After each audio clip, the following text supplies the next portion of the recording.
दोस्तों, स्वागत है आपका मूवी ज्ञान चैनल में। कल मैंने अपने चैनल पर कनखजुरा वेब सीरीज के पहले 4 एपिसोड एक्सप्लेन किए थे और आज मैं उस सीरीज के बाकी के 4 एपिसोड लेकर आया हूँ। उस सीरीज में हमने देखा कि एक आदमी जो इतना शातिर है कि जिससे भी बात करता है उसको ही अपने जाल में फंसा लेता है और अपना काम निकलवा लेता है, फिर चाहे वो उसके घर वाले हों या फिर बाहर वाले। वो अपना काम निकलवाने के लिए किसी की जान की परवाह भी नहीं करता।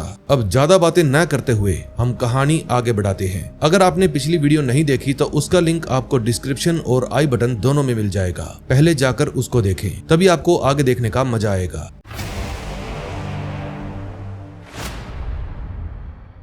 फिफ्थ एपिसोड की शुरुआत में हम शार्दुल और फेडरो को देखते हैं जो आशु को लेकर आपस में चर्चा कर रहे थे। फेडरो शार्दुल से कहता है कि हमारी परेशानियों की असली जड़ आशु है, क्योंकि उसके जेल से छूटने के बाद कुछ भी सही नहीं हो रहा। वो हर वक्त मैक्स के साथ चिपका रहता है और उसके कान भरता रहता है। इसी वजह से मैक्स भी हम पर भरोसा नहीं करता। फेडरो की ये बात सुनकर शार्दुल भी अपनी सहमति जताता है, लेकिन फिलहाल वो दोनों ये नहीं समझ पा रहे थे कि आखिर इस आशु नाम की मुसीबत से छुटकारा कैसे पाया जाए। तभी हम आशु और मैक्स को देखते हैं जो land insurance inspector S K Shenoy के साथ मीटिंग करने जा रहे थे। शेनॉय की क्लियरेंस के बिना ये विला प्रोजेक्ट पास नहीं हो सकता था और इसीलिए मैक्स ने शेनॉय को लालच देने का एक बढ़िया तरीका ढूंढ निकाला था। मैक्स शेनॉय के पास जाकर उसे कहता है कि आप बस लैंड रिपोर्ट पास कर दीजिए, बदले में मैं आपको एक विला दूंगा। लेकिन शेनॉय मैक्स के इस ऑफर पर कोई भी क्लियर जवाब नहीं देता, लेकिन फिर भी मैक्स को पूरा यकीन था कि इतना बड़ा विला मिलने के बाद शेनॉय का जवाब पॉजिटिव ही होगा। फिर वहां से जाते वक्त आशु शेनॉय से उसकी मॉडर्न इंसुलेशन पेंटिंग्स के बारे में पूछता है जो शेनॉय के घर में चारों तरफ नजर आ रही थी। फिर शेनॉय कहता है कि ये मेरी बीवी की बनाई हुई डिजाइन्स हैं, क्योंकि उसे मॉडर्न इंसुलेशन पेंटिंग्स का बहुत शौक है। फिर कुछ देर बात करने के बाद आशु और मैक्स वहां से चले जाते हैं। फिर थोड़ी देर बाद आशु अपनी दोस्त एमी से मिलने के लिए जाता है। आज एमी और आशु ने एक साथ डिनर करने का प्लान किया था, लेकिन जब आशु एमी के घर पहुंचता है तो वहां उसकी मुलाकात होती है एमी के बॉयफ्रेंड से। एमी का बॉयफ्रेंड राघव बहुत ही गुस्सैल और सनकी आदमी था जो आशु पर चिल्लाते हुए कहता है कि तुम तुरंत यहाँ से चले जाओ। फिर वो एमी पर आशु के साथ बिस्तर पर सोने के गंदे गंदे इल्जाम लगाने लगता है। फिर जैसे ही आशु वहां से जाता है तो राघव एमी को बहुत मारता है। ये सब देखकर आशु भी मन ही मन ठान लेता है कि वो अपनी दोस्त एमी की बेइज्जती का बदला राघव से जरूर लेगा। दूसरी तरफ फेडरो पुलिस स्टेशन में अपने एक दोस्त सावंत को कॉल करके कहता है कि आशु पर नजर रखो, मुझे ये जानना है कि आशु किसके साथ उठता बैठता है और कब कहां किससे मिलता है। तभी रात के वक्त 2 पुलिस ऑफिसर्स राघव को पकड़ने के लिए आते हैं। दरअसल आशु ने 100 नंबर पर डायल करके राघव के खिलाफ कंप्लेंट कर दी थी कि वो अपनी गर्लफ्रेंड को टॉर्चर करता है, लेकिन आशु ये देखकर हैरान था कि एमी ऑफिसर्स के सामने राघव को बचा रही थी। ये देखकर आशु समझ जाता है कि राघव ने पूरी तरह एमी को अपने कंट्रोल में कर रखा है। अगर एमी उसके खिलाफ गवाही देती तो बाद में राघव उसे जान से मार डालता और शायद मरने के डर से एमी झूठ बोलकर ऑफिसर्स को वहां से भेज देती है। फिर आशु अपना प्लान चेंज करके राघव को दूसरे तरीके से फंसाता है। वो उन ऑफिसर्स को अय्याशी करने के बहाने अपने साथ ले जाता है और फिर जब उन दोनों की आशु के साथ अच्छी दोस्ती हो जाती है तो आशु उन्हें राघव की असलियत बताकर उसे सबूत के साथ पकड़ने के लिए कहता है। किसी को फंसाने के मामले में आशु का दिमाग घोड़े से भी तेज चलता था। वो 1 मिनट में बड़े बड़े नेता को भी जेल में भिजवा सकता है और इसीलिए आशु इस सीरीज में विलेन और हीरो दोनों है। अगले सीन में हम मैक्स को देखते हैं जो शेनॉय की नेगेटिव रिपोर्ट से काफी परेशान था। फिर मैक्स शेनॉय को फोन करके कहता है कि मैं तुम्हें इतना बड़ा विला दे रहा था और फिर भी तुमने रिपोर्ट को नेगेटिव कर दिया। फिर शेनॉय कहता है कि मैं कभी भी लालच में आकर क्रिमिनल्स का साथ नहीं देता। ये बात सुनकर मैक्स की आंखों में खून उतर आता है कि इस प्रोजेक्ट को पूरा करने के लिए उसकी कंपनी ने थोड़े बहुत झोल किए हैं, लेकिन इसका मतलब ये नहीं कि कोई भी बाहरी आदमी उसे क्रिमिनल बोलेगा। फिर वो गुस्से में शेनॉय को नुकसान पहुंचाने के लिए वहां से जाने लगता है, लेकिन तभी आशु उसे रोकते हुए कहता है कि मेरे पास शेनॉय से क्लियरेंस लेने का एक बहुत बढ़िया रास्ता है।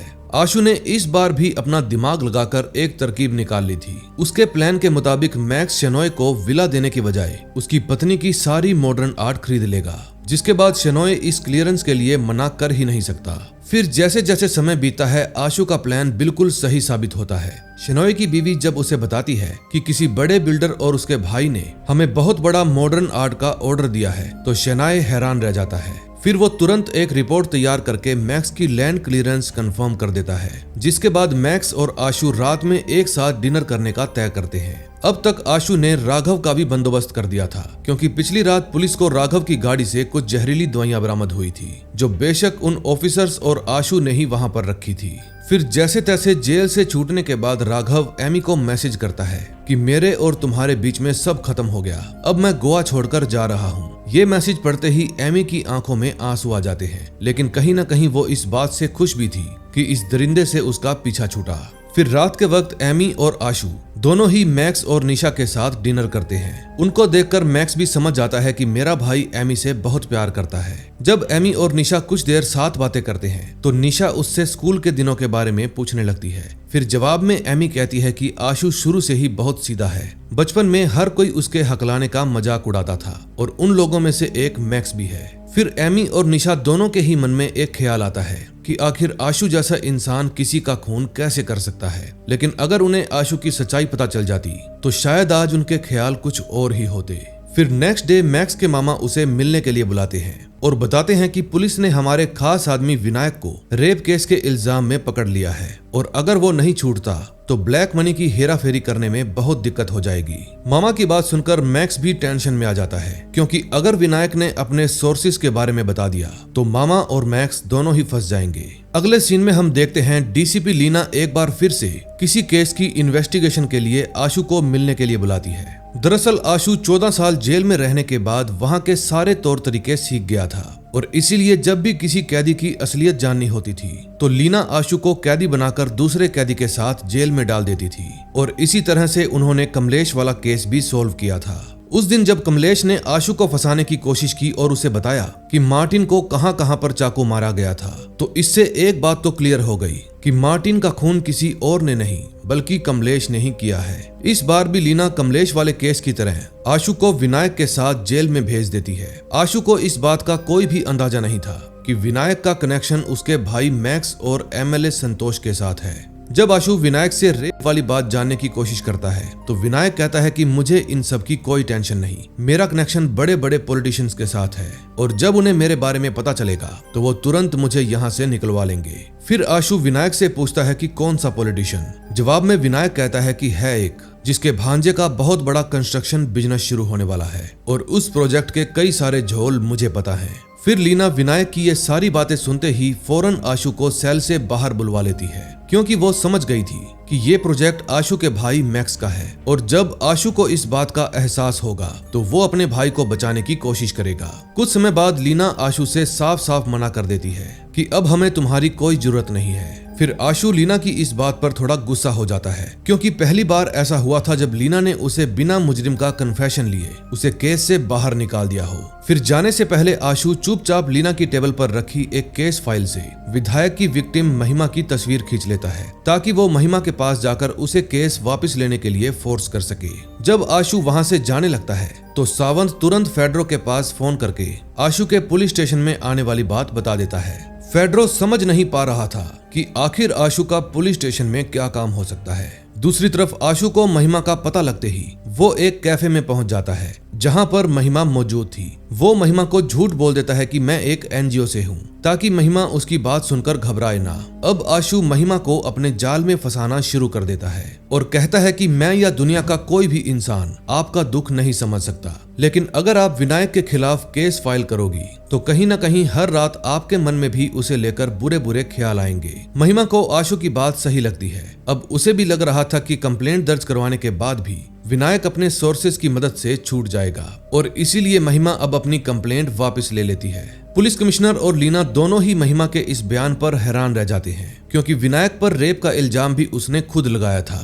फिर कमिश्नर लीना को कहते हैं कि जरूर किसी ने महिमा को कंप्लेंट वापस लेने के लिए कहा होगा। फिर लीना कहती है ऐसा नहीं हो सकता, क्योंकि ऑफिसर्स 24 घंटे महिमा के घर के बाहर नजर रखते थे। तभी कुछ देर बाद अचानक से लीना को याद आता है कि महिमा ने रिक्वेस्ट करके अपने वर्क प्लेस से ऑफिसर्स को हटवा दिया था। अब लीना और कमिश्नर दोनों टेंशन में आ जाते हैं, क्योंकि महिमा के इस बयान के बाद उनके हाथ से विनायक जैसा बड़ा मुजरिम निकल जाएगा। अब नेक्स्ट एपिसोड में देखेंगे कि लीना कैसे आशु की असलियत पता करेगी।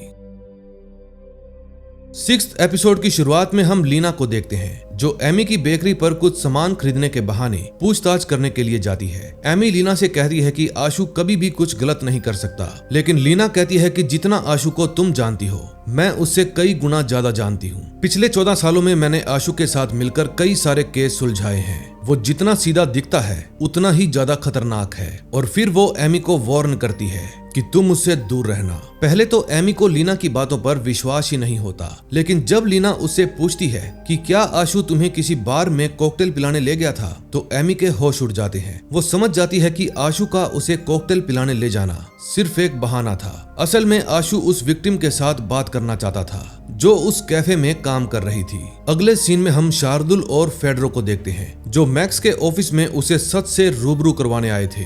फेडरो मैक्स को कहता है कि तुम्हें अभी मेरे साथ चलना होगा क्योंकि मैं तुम्हारी मुलाकात किसी ऐसे इंसान से करवाने वाला हूँ जिससे मिलकर तुम्हारी आंखें खुल जाएगी। मैक्स समझ नहीं पाता कि आखिर फेडरो साबित क्या करना चाहता है, लेकिन फिलहाल के लिए वो इन बातों के बारे में ना सोचते हुए अपने दोस्तों के साथ चला जाता है। फिर काफी दूर ट्रैवलिंग के बाद फेडरो मैक्स को जोसेफ नाम के एक आदमी से मिलवाता है। जोसेफ लीना की जेल में ट्रांसपोर्ट ऑफिसर की ड्यूटी करता था, जिसका काम है एक कैदी को उसकी सेल से पूछताछ के लिए ले जाना और पूछताछ खत्म होने के बाद वापस उसे वहीं पर छोड़ देना। जोसेफ मैक्स को बताता है कि आशु लगभग हर रोज पुलिस स्टेशन में आया जाया करता था और हैरान करने वाली बात यह है कि वो हर बार नाम बदलकर अलग अलग कैदियों से मिलता था। जोसेफ की बात सुनकर मैक्स के होश उड़ जाते हैं क्योंकि उसने कभी सोचा भी नहीं था कि आशु पुलिस के लिए काम करता है। लेकिन इतना सब पता चलने के बाद भी मैक्स आशु के बारे में गलत नहीं सोचता। फिर वहां से जाते वक्त रास्ते में मैक्स और शार्दुल की लड़ाई हो जाती है क्योंकि मैक्स अभी भी आशु को अपनी टीम का मेंबर समझता था, लेकिन फेडरो और शार्दुल उसे समझाने की कोशिश करते हैं कि आशु कभी भी हमारे साथ नहीं था।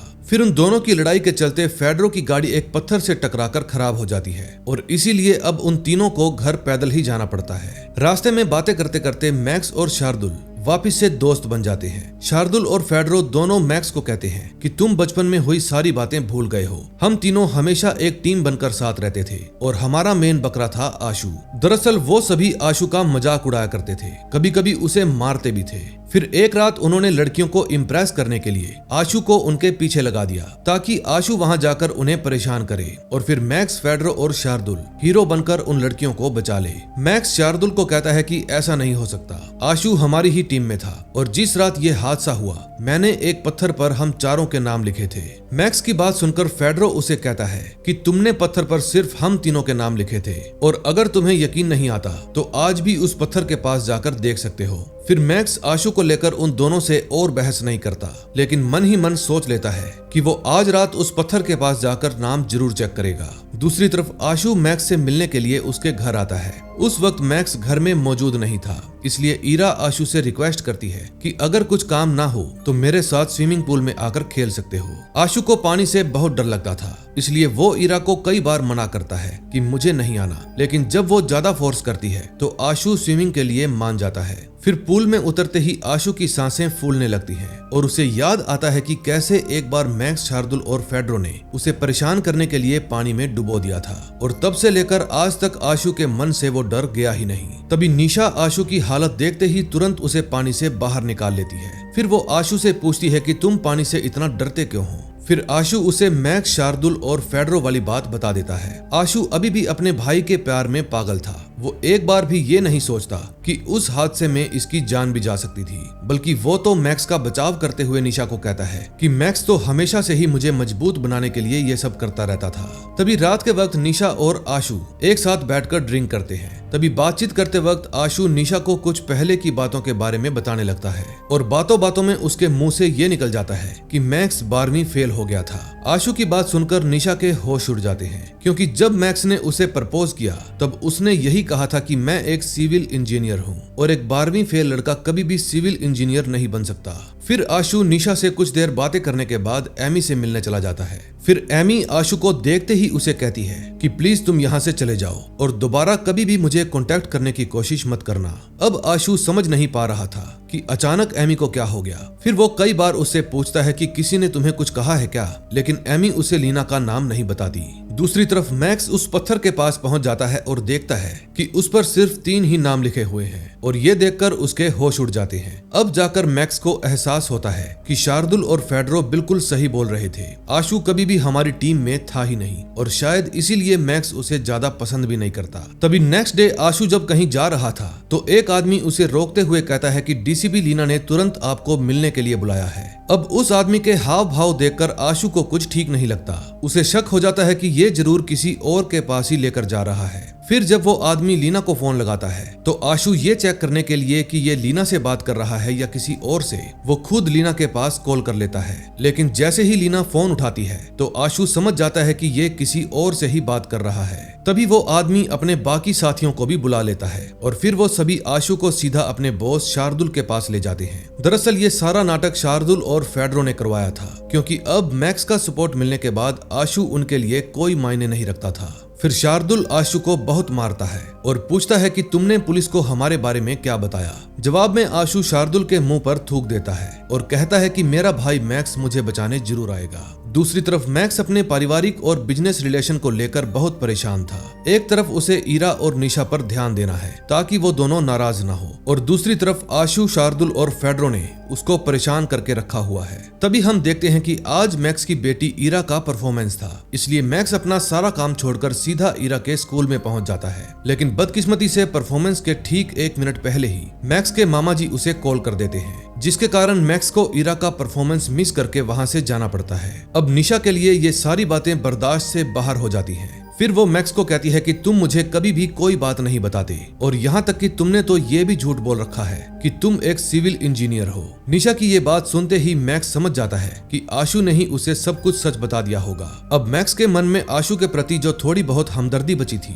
वो भी खत्म हो जाती है। फिर घर आने के बाद मैक्स निशा से माफी मांगता है और कहता है कि अगर मैंने उस दिन सच बोल दिया होता तो तुम मुझसे कभी भी शादी नहीं करती। लेकिन निशा तो इस वक्त मैक्स की कोई भी बात सुनने के मूड में नहीं थी। तभी कुछ देर बाद मैक्स के पास फेडरो का फोन आता है। वो मैक्स को कहता है कि तुम जहां कहीं भी हो तुरंत मेरी भेजी हुई लोकेशन पर पहुंच जाओ, क्योंकि यहाँ बहुत गड़बड़ हो गई है। अब नेक्स्ट एपिसोड में देखेंगे फेडरो ने क्या गड़बड़ कर दी।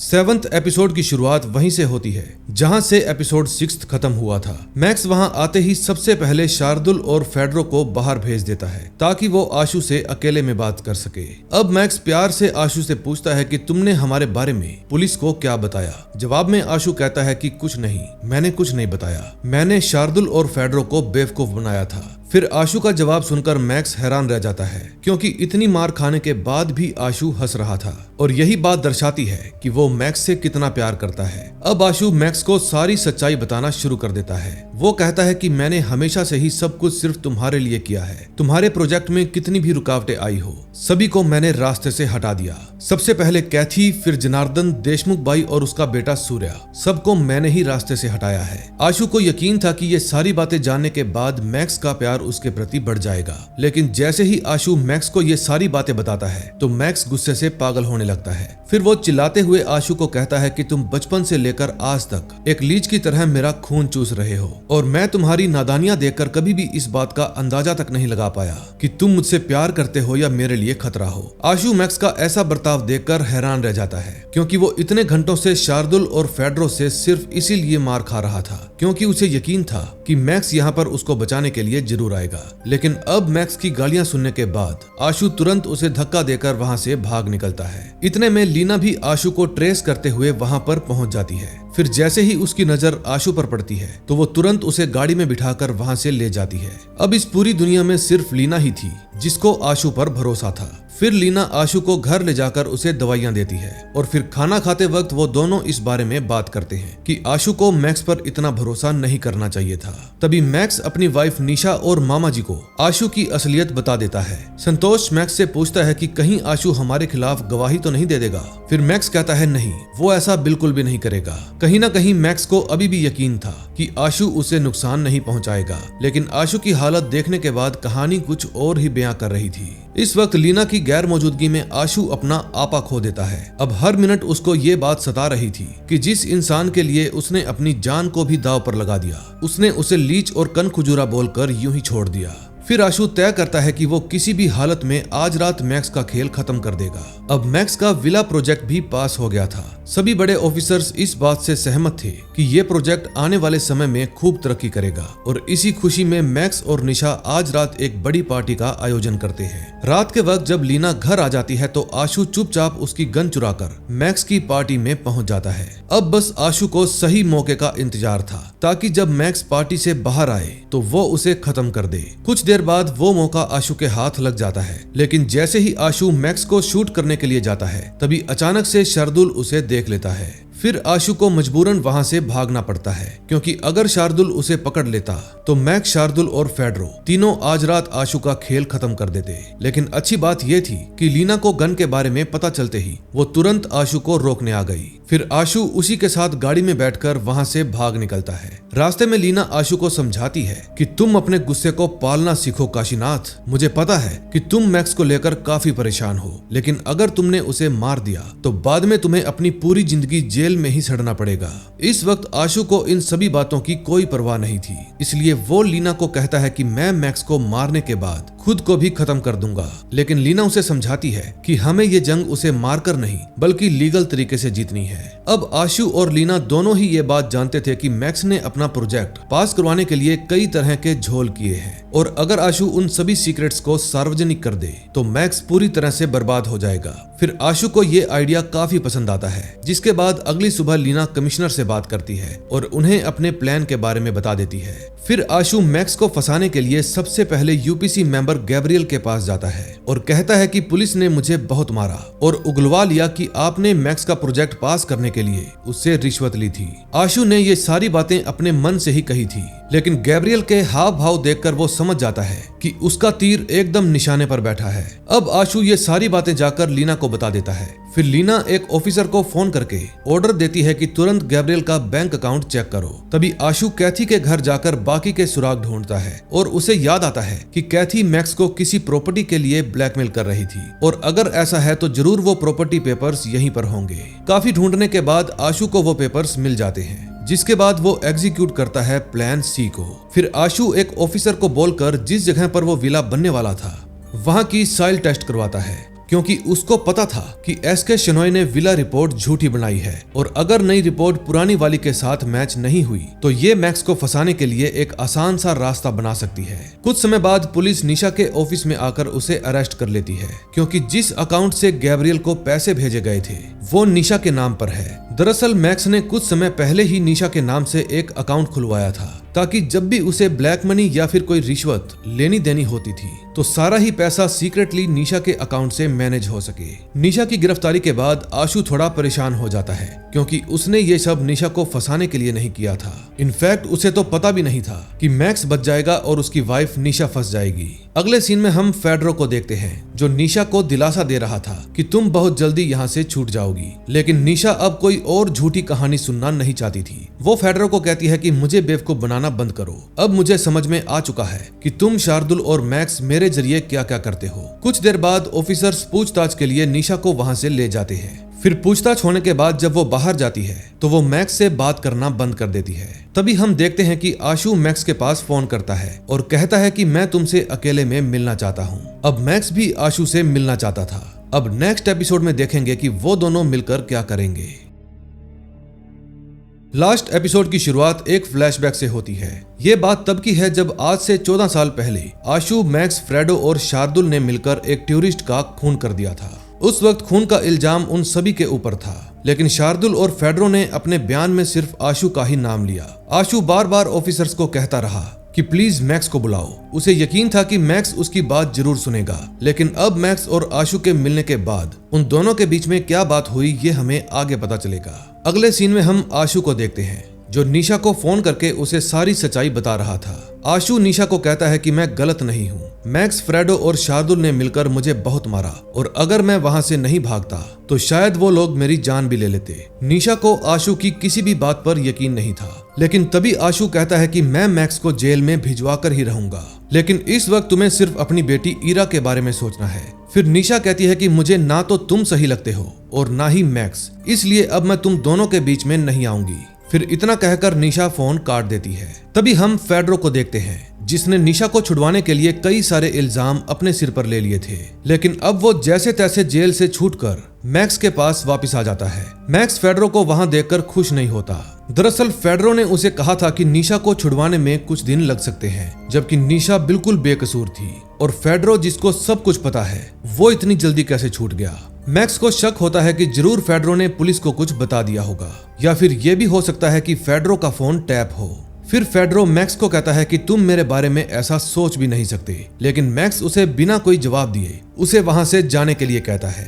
तभी रात को आशु लीना को बताता है कि मुझे मैक्स की कंपनी के बारे में एक बड़ी बात पता चली है। दरअसल आशु को कैथी के घर पर प्रॉपर्टी के जो डॉक्यूमेंट्स मिले थे वो असल में कैथी के थे ही नहीं। वो डॉक्यूमेंट्स थे पूनम झा नाम की एक महिला के, जो कैथी बनकर अपनी जिंदगी काट रही थी, और मैक्स को भी धमकी पूनम ने ही दी थी ताकि कैथी का हिस्सा उसे मिल जाए। फिर लीना आशु की ये बात सुनकर हैरान रह जाती है, क्योंकि ये इन्फॉर्मेशन ना ही पुलिस को पता थी और ना ही मैक्स को।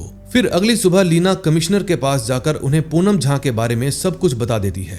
फिर कमिश्नर बाकी ऑफिसर से कहते हैं कि हम इस इन्फॉर्मेशन की हेल्प से आइडेंटिटी और फ्रॉड केस बनाएंगे, ताकि मैक्स डेवलपर्स का पलड़ा और कमजोर हो जाए। दूसरी तरफ आशु जब एमी से मिलने के लिए जाता है तो शार्दुल के आदमी उसे देख लेते हैं। फिर वो तुरंत शार्दुल को फोन करके बताते हैं कि आशु मिल गया है। फिर शार्दुल भी आशु का पीछा करते करते कैथी के घर के बाहर पहुंच जाता है। कुछ देर बाद शार्दुल देखता है कि आशु ने वहां पर 2 गैस सिलेंडर मंगवाए हैं, और शार्दुल समझ नहीं पाता कि आखिर आशु इन दोनों गैस सिलेंडर का क्या करेगा। फिर आशु के वहां से जाने के बाद शार्दुल चुपचाप से घर के अंदर घुस जाता है और देखता है कि आशु ने न केवल वहां पर सिलेंडर बल्कि मिट्टी का तेल भी मंगवाया हुआ था। इसका मतलब जरूर आशु यहाँ पर ब्लास्ट करने वाला है। फिर शार्दुल फौरन ये बात जाकर मैक्स को बताता है, लेकिन शार्दुल, फेड्रो, मैक्स और लीना को इस बात का अंदाजा भी नहीं था कि आशु इन सब के साथ गेम खेल रहा है। आशु ना तो लीना का सगा है और ना ही मैक्स का, क्योंकि अगर उसने किसी के प्रति भी अपना प्यार दिखाया तो या तो आशु मारा जा सकता है या फिर लंबे समय के लिए जेल जा सकता है। तभी डिनर के वक्त आशु लीना को कहता है कि हमें मैक्स को फंसाने के लिए फेड्रो का इस्तेमाल करना चाहिए। सबसे पहले फेड्रो को लालच देकर कैथी के घर में बुलाना होगा, और फिर जब फेड्रो हमारे जाल में फंस जाएगा तो हम उसे इमोशनली बहका कर सारा सच उगलवा सकते हैं। अब लीना को भी ये आइडिया बहुत पसंद आता है। फिर अगली सुबह वो अपने एक ऑफिसर पदनेकर को कहकर फेड्रो को कैथी के घर में बुलवा लेती है, लेकिन तभी आशु अपना दूसरा प्लान बाहर निकालता है। फिर वो मैक्स को फोन करके कहता है कि मैं तुमसे मिलना चाहता हूँ, और फिर वो उसको मिलने के लिए कैथी के घर पर बुलाता है। आशु को पता था कि शार्दुल जरूर कैथी के घर का नाम सुनते ही चौंक जाएगा। फोन काटने के बाद शार्दुल मैक्स को कहता है कि प्लीज तुम वहां पर मत जाना, क्योंकि वो वहां पर ब्लास्ट करने वाला है। तुम बस मसाज पार्लर जाकर अपनी मसाज करवाओ और चिल करो, और तब तक मैं आशु को खुद देख लूंगा।